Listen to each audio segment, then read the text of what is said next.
ఓ మామ నిన్నేనే పిలిచేది గిడి పిలుతాంటే గడుచుతానమేంది ఏమో అన్ని చదువుకొని పోయినట్టు పోతాను అత్త కొట్టిందానే ఏందో పోరి ఏమైనా నాయబడి పడతావు ఏడా పర్లేదా నీకు నేను ఎట్టిపోతా నీకేందా ఏం పనిలేదా అని అంటాను వార్తలు పట్టుకురావా ఏంది ఆర్తలు పట్టుకురాలనా ఇంకోసారి ఆర్తలు గీర్తలు అన్నావు అనుకో దెబ్బకు దయ్యం వదలాలి సంపుతా ఏమనుకుంటానవా ఓ మామ మర్యాదగా మాట్లాడు ఏంది మర్యాద బా మర్యాద గురించి మీరే మాట్లాడాలి నేను వినాలే మర్యాద గురించి నువ్వు మాట్లాడుతున్నావా నిన్ను నేనేమన్నా నువ్వే ఇష్టం వచ్చినట్టు మాట్లాడుకుంటా నన్ను అంటాను ఆగు నేను మా తమ్ముడిని సీన్ గాని పిలుస్తా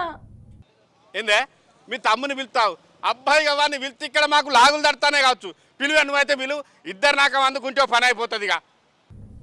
మామ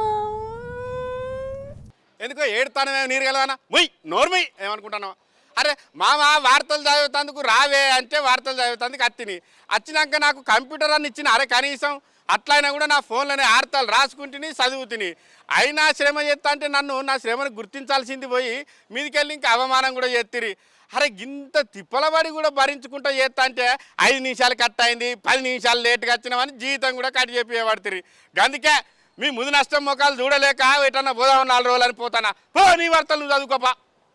మామ నువ్వు మాట్లాడుతుంటే నాకేదో తేడా కొడుతుంది నువ్వు మా మీద పెట్టి బీఆర్ఎస్లో గెలిచి కాంగ్రెస్లోకి వచ్చిన లీడర్ల గురించి చెప్తానా అనిపిస్తుంది నాకు అబ్బా నీ కోడి మీదకు ఇప్పుడు వెలిగింది అన్నట్టు మొన్న ఆ గూడెం మైపాల్ రెడ్డి సారు ఆఫీసులో కేసీఆర్ ఫోటో ఎందుకు పెట్టినావంటే నా ఇష్టం ఉన్న వాళ్ళ ఫోటో పెట్టుకుంటా అని కరాఖండిగా చెప్పానా ఇక చేయి పార్టీలకు వచ్చి అదే బీఆర్ఎస్ పార్టీలో గెలిచి చేయి పార్టీలకు వచ్చిన వాళ్ళు ఎవ్వరు తృప్తిగా లేరట ఇక పెద్ద మనిషి పోసారం శ్రీనివాసరెడ్డి సార్ అయితే ఇక మళ్ళీ బీఆర్ఎస్లో పోయేందుకు రెడీగా ఉన్నాడట ఓరిని గా సార్ ఎట్లా పోతాడు మామ గా సార్ నువ్వు స్వయంగా రేవంత్ రెడ్డి సారే మీ అనుభవం మాకు మస్తు ఉపయోగపడాలి మీరు మా పార్టీలకు రానని ఇంటికి పోయి తీసుకొచ్చే షై పార్టీలకు మరి శ్రీనివాసరెడ్డి సార్కు ఏం తక్కువైందని మళ్ళా ఆ పార్టీ మారుతా అంటాడు నువ్వు మీ తమ్ముడు మేము సీనియర్లమని నన్ను బాధ పెడతలేరా గట్లనే శ్రీనివాసరెడ్డి సార్ని కూడా చేయి పార్టీ కార్యకర్తలు మేము సీనియర్లం నువ్వు నిన్నగాక మొన్న వచ్చినావు నీ పెత్తనం ఏందని అవమానం చేస్తానట కనీసం ఆయన వయసు కన్నా కూడా మర్యాద ఇవ్వాలి కదా అయినా ఈ రేవంతం సారు 6 గ్యారంటీలను అటకెక్కించిండని జనాలు మస్తు కోపం మీద ఉన్నారట షై సర్కార్ మీద అందుకే బీఆర్ఎస్ పార్టీలకు వెళ్ళి షై పార్టీలకు వచ్చిన వాళ్ళందరూ ఒక్కరిద్దరు తప్ప మళ్ళీ అందరు కార్ పార్టీలకే పోతారటనే మామ పోరి ఎవరెక్కడ పోతే నాకేంది ఎవరు అధికారంలో ఉన్నా ఈ పథకం ఆ పథకం అని పెట్టుడు ఊరికో 2-3 ఆ పథకాలు ఇచ్చుడు మిగిలిన జనాలను ఆగం చేసుడేనా నా చిన్నతనం నుండి చూస్తూనే ఉంటిని ఇక వాళ్ళు మాత్రం కోట్ల ఎనికేసుకుంటారు రాజకీయ నాయకులు నా సొంటి పేదోనికి రెక్కల కట్టం చేసుకుంటూ తప్పుతుందా ఏమో పోయి నీ వార్తలు చదువుకో నేను పోతానా పో ఏడికి పోయేది ఆర్తలు పట్టుకరావా ఏంది వార్తలా ఇంకోసారి వార్తల జోలు తీసినావు అనుకో మంచిగుండా చెప్తాను ఏమనుకుంటాను రేపు 1 తారీఖు జీతం వద్దా ఏంది ఏటో పోతా అంటానావు నువ్వు ఇస్తానవు నా లొట్ట పీసులంతా జీతం అని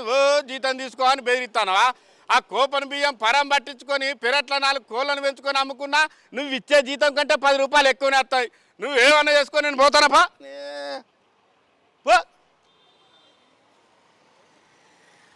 నీ నోట్లే నోరు పెట్టుడు నాదే బుద్ధి తక్కువ నువ్వేనన్నావో నాకేంది చూసినా రుల్లా మా మామ ఎట్లా అలిగిపోతాడో అట్నే కార్ పార్టీలో గెలిచి షై పార్టీలకు వచ్చిన ఎమ్మెల్యేలు మళ్ళా షై పార్టీలకు వెళ్ళి పోయేటందుకు సిద్ధంగా ఉన్నారని ఇక shy party లీడర్లే అనుకుంటానులట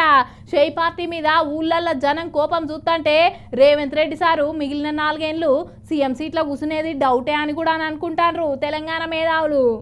lotus agro farming సమర్పించు బరాబర్ ముచ్చట్లల్లో చిన్న బ్రేక్ తీసుకుందాం.